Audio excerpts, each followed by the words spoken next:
sumusunog ngayong gabi. Isang baluktot na timbangan sa patay na liwanag ng buwan. Sila'y gumuguyong ng mga kwento, ng inakaw ng mga pangarap, habang ang katahimikan ay nilulunod ang mga kalayuan na hiyawan. Mga korona bawas sa papel sa mga walang laman na trono.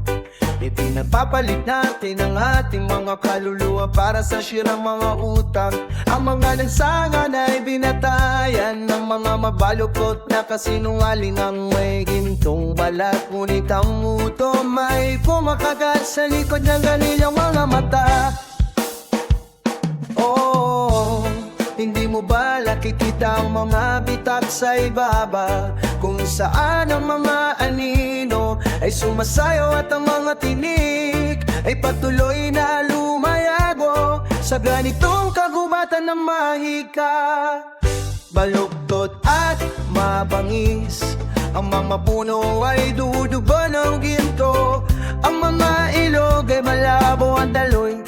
Tayo nawawala sa mga alingaw-ngaw na mga pangakong binuo sa ilalim ng kalangitan, kung saan ang hastisya ay hindi natutupad.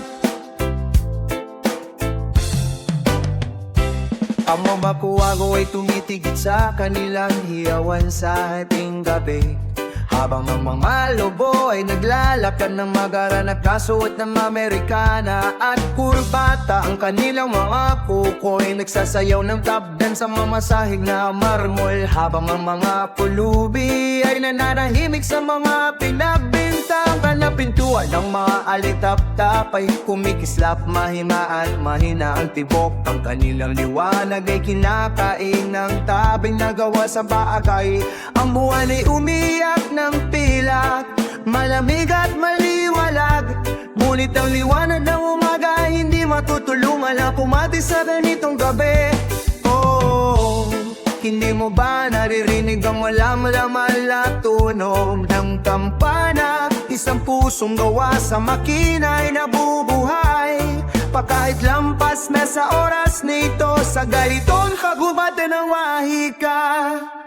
Baluktot at mamais, ang mga puno ay dumudugo ng gento, ang mga ilog ay malabo ang daloy.